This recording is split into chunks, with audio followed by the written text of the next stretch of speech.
ఈ ప్రభుత్వంలో ఖచ్చితంగా చేసి తీరుతారు లేదా రాజ్యసభ ఇస్తారని. మీరేమంటారు సార్? బ్రహ్మనాయుడు గారు మీకు, అదేవిధంగా తెలుగుదేశం పార్టీ నాయకులు కోట్ల సురేంద్ర నాయుడు గారికి, అదేవిధంగా వైఎస్ఆర్సీపీ నాయకులు మోహన్ రెడ్డి గారికి, విశ్లేషకులు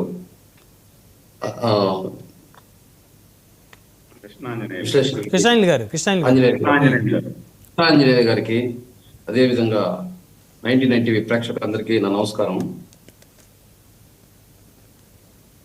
సార్, బ్రహ్మనాయుడు గారు ఈరోజు విగ్రహావిష్కరణలో ఏదైతే రాధా గారు మాట్లాడుతూ జక్కంపూడి గణేష్ ని, అదేవిధంగా దాడిశెట్టి రాజాని మీరు ఆదరించండి, అతన్ని ఆదరిస్తే ఏదైతే మీకు కూడా సమస్యలు ఏదన్నా ఉంటే కూడా వాటికి వాళ్ళు ముందుండి చేస్తారంటే, ఇక్కడ వాళ్ళు కులంగా మాట్లాడడం జరిగింది అనుకుంటున్నారు రాష్ట్ర ప్రజలు. ఈరోజు వైఎస్ఆర్సీపీయా, తెలుగుదేశమా, లేదా బీజేపీయా, లేదా ఇంకో పార్టీ అని కాదు, ఈరోజు కాపులందరూ ఐక్యంగా ఉండాలనే ఉద్దేశంతో ఈరోజు రాధా గారు మాట్లాడడం జరిగింది. తెలుగుదేశం పార్టీ అలా ఏదైతే తెలుగుదేశం పార్టీలో ఉంటూ వైఎస్ఆర్సీపీ ప్రోగ్రామ్ అనుకుంటే ఆయన దాన్ని వ్యతిరేకించేవాడు. అట్లా కాకుండా ఈరోజు ఏదైతే కాపు సామాజిక వర్గకు సంబంధించిన విషయం, అది తన తండ్రి 28 సంవత్సరాలు చనిపోయి 28 సంవత్సరాలైనా కూడా రాష్ట్ర వ్యాప్తంగా కాపులు వాళ్ళ తండ్రి విగ్రహాలు పెట్టడము, వాళ్ళ తండ్రిని ఆరాధన చేయడము, ఇలాంటి కార్యక్రమాల వల్ల ఈరోజు కాపులు పటిష్టంగా ఉండాలి, కాపులంతా ఒక ఐక్యతగా ఉండాలి, మీరు ఐక్యతగా ఉండి వాళ్ళకి ఏదైతే జక్కంపూడి గణేష్ కానీ, దాడిశెట్టి రాజాకి కానీ మీరు సపోర్ట్ చేయాలి, వాళ్ళు మీకు సపోర్ట్ గా ఉంటారని చెప్పి మాట్లాడేవి. కానీ ఇక్కడెక్కడ వాళ్ళు పార్టీ పరంగా మాట్లాడలేదని చెప్పేసి రాష్ట్ర వ్యాప్తంగా అనుకుంటున్నారు. కాకపోతే కొన్ని యూట్యూబుల్లో చంద్రబాబు నాయుడు వ్యతిరేకించాడు, లేదు జగన్ పంచం చేస్తా అన్నాడు అనేసి వాళ్ళు యూట్యూబ్ రేటింగ్ కోసం వాళ్ళు మాట్లాడుకుంటున్నారు. కానీ ఇక్కడ ఏదైతే తెలుగుదేశమా లేదా వైఎస్ఆర్సీపీయా ఇదే ప్రోగ్రామ్ అనుకుంటే దాన్ని అవాయిడ్ చేస్తుండే వ్యక్తి రంగా గారు. సో అంటే ఇప్పుడు కృష్ణారెడ్డి గారు కూడా ఒక అంశం చెప్పారు కదా, అంటే ప్రభుత్వం వచ్చి 2 సంవత్సరాలు అయినప్పుడు కూడా ఆయన పట్టించుకునేటువంటి పరిస్థితుల్లో లేనటువంటి పరిస్థితుల్లో ఆయన మాట్లాడినటువంటి మాటలు మరి తనకు ఆ విధంగా అనిపించాయని చెప్పేసి, దానికి మీరు అగ్రి ఎవరా? రాధాతో పాటు ఇంకా కష్టపడిన వాళ్ళు చాలా మంది ఉన్నారు. ఏదైతే తెలుగుదేశం పార్టీ పుట్టినప్పటి నుంచి కష్టపడిన వాళ్ళు, మధ్యలో వచ్చిన వాళ్ళందరూ, అందరికీ న్యాయం చేయాలంటే ఫస్ట్ టర్మ్ లోనే చేయలేమని చెప్పి కూడా ఈరోజు చంద్రబాబు నాయుడు గారు కానీ, లోకేష్ గారు చెప్తున్నారు. ఇది కార్యకర్తలు ఎక్కువ ఉన్నారు కాబట్టి ఖచ్చితంగా సెకండ్ టర్మ్ లో ఇచ్చే వాళ్ళకి కొంతమందికి మొన్న లోకేష్ గారు కూడా ఏదైతే తెలుగుదేశం సభలో చెప్పడం జరిగింది, ఫస్ట్ టర్మ్ ఒకరికి, సెకండ్ టర్మ్ ఇంకా ఏదైతే బ్యాలెన్స్ ఉన్నారో వాళ్ళకి అందరికి సాటిస్ఫై చేస్తామని చెప్పి అందరికి ఒకేసారి ఇంకా ఎమ్మెల్సీలు రావాలి. ఎమ్మెల్సీలు వచ్చినప్పుడు ఖచ్చితంగా రాధా గారికి కూడా ఇవ్వడం జరుగుతుంది.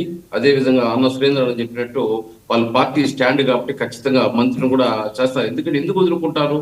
ఈ రోజు ఇంత పెద్ద ఆదరణ ఉండే రంగా గారి బిడ్డ రాధా గారిని ఏ పార్టీ వదులుకోదు. గతంలో ఏదో జగన్మోహన్ రెడ్డి గారు వాళ్ళకి న్యాయం చేసినట్టు ఈ రోజు తెలుగుదేశం పార్టీ న్యాయం చేయనట్టు మాట్లాడడం కాదు. ఆ రోజు వాళ్ళు న్యాయం చేస్తుంటే ఈ రోజు ప్రశ్నించడానికి ఒక ఉంటది. మేము అతన్ని ఆయనకి పదవులు ఇచ్చాము, ఆయన బాగా పదవులు అనిపించేసి తెలుగుదేశంలోకి వెళ్ళిపోయాడంటే దానికి ఒక ఇది ఉంటది. కానీ వీళ్ళేం చేయకపోగా మేము గంటకు పోయినా ఆయన వెళ్ళిపోయినాడు, ఇప్పుడు వాళ్ళకి గంటకు పోయినా ఆయన వచ్చేస్తున్నాడు అనే మాటలు మాట్లాడడం అది కరెక్ట్ కాదు.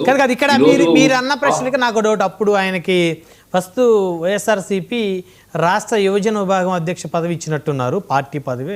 తర్వాత నగర అధ్యక్ష పదవి ఇచ్చినట్టున్నారు, దాంతోపాటు ఇన్ఛార్జిగా కొనసాగారు. బట్ ఇప్పుడు ఆయన ఎక్కడ ఇన్ఛార్జి కాదు, నగర అధ్యక్షుడు కాదు, ఎక్కడ ఎలాంటి పార్టీ పదవి లేకుండా 7 సంవత్సరాల 2019 నుంచి అంటే ఇప్పుడు 7 సంవత్సరాల పాటు ఎలాంటి పార్టీ పదవి లేకుండా ఆ పార్టీలో ఉన్నారంటే ఆయన ఒక్కడే. సబ్జెక్టు కరెక్షన్ గా సురేంద్ర నాయుడు గారు చెప్పాలి. 2019 అంటే మళ్ళీ జగన్ దగ్గరికి వెళ్ళిపోయారు కదా. కాదు 2019 ఎన్నికల ముందే ఆయన వచ్చాడు ఈ పార్టీలోకి, టీడీపీలోకి. ఎలక్షన్కి ఒక 3 months 4 months ముందు, ఐ థింక్ 4 or 5 months. అప్పటి నుంచి ఇప్పటి వరకు ఎలాంటి చిన్న పదవి కూడా, పార్టీ పదవి కూడా లేకుండా టీడీపీలో ఎవరైనా ఉన్నారంటే ఆయన ఒక్కడే ఉన్నాడు అంటున్నాను నేను.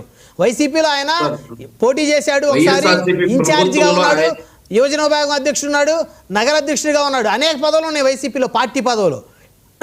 కానీ ఇక్కడ మాత్రం ఒక పదవి కూడా లేదు. సో ఇక్కడ ఓపిక అనేది ఉండాలి రాజకీయాలు. ఈ రోజు ఆయనకి పదవి ఒకటి కాదు. ఈరోజు కాపులందరూ ఏదైతే రంగా గారిని ఆదరిస్తున్నారో అదే విధంగా రాధా గారిని కూడా ఆదరిస్తున్నారు. కానీ దాన్ని పక్కన పెట్టేసి ఆయన సహనంతో ఉన్నారు. కానీ వీళ్ళు రాజకీయంగా ఆయన ఏదో రెచ్చగొట్టి చూసాం కదా. నాని గారు అదే విధంగా ఆ రోజు వైఎస్ఆర్సీపీ వాళ్ళతో ఎట్లా స్నేహం చేస్తూ ఆయన్ని రెచ్చగొట్టే కార్యక్రమాలు చేసినా కూడా ఆయన వైఎస్ఆర్సీపీలోకి రాకుండా తెలుగుదేశంలోనే ఉంటూ రావడం జరిగింది. ఖచ్చితంగా ఆయనకి ఇవ్వాల్సిన ప్రాధాన్యత తెలుగుదేశం పార్టీ ఇస్తా అని చెప్పి నేను ఆశిస్తున్నాను. అదే విధంగా ఈరోజు చెప్తున్నారు సార్, ఇంకో సబ్జెక్ట్ కూడా నీ గురించి మాట్లాడేదా? మళ్ళీ మళ్ళీ మాట్లాడదాం, 1 by 1 మాట్లాడదాం. సో కృష్ణాయన్ గారి దగ్గరికి వెళ్దాం. కృష్ణాయన్ గారు, అయితే బ్రహ్మనాయుడు గారు ఇక్కడ ఆయేషా మీరా హత్య కేసు, సరే నెయ్యి అంశం మనం ప్రతిరోజు మాట్లాడుకుంటా ఉన్నాము, అది ఖచ్చితంగా మాట్లాడుకోవాల్సిన అంశం. అదేవిధంగా గతంలో ఒక పెద్ద సంచలనం సృష్టించి అనేక సందర్భాల్లో చర్చకి దారితీసినటువంటి ఆయేషా మీరా హత్య కేసు చివరికి కేసు క్లోజ్ చేసే పరిస్థితి వచ్చేసింది. కృష్ణాయన్ గారు, అంటే దోషులు ఎవరు, మరి ఎవరో కాకపోతే సత్యంబాబుని ఎందుకు జైల్లో పెట్టారు ఇన్ని సంవత్సరాలు? మన న్యాయ వ్యవస్థల మీద సామాన్య ప్రజలకి ఇంకా నమ్మకం ఉండే పరిస్థితి ఉందా?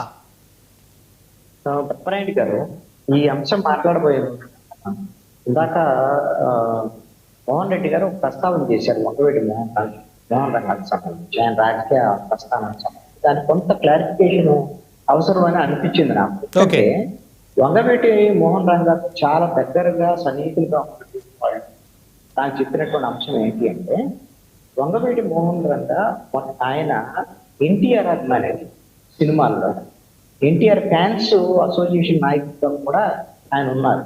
ప్రతి సంవత్సరం కూడా ఎన్టీఆర్ కి సంబంధించినటువంటి జన్మదినోత్సవ కార్యక్రమాలు వంగవీటి మోహన్ రంగా ఆధ్వర్యంలో జరిగాయి.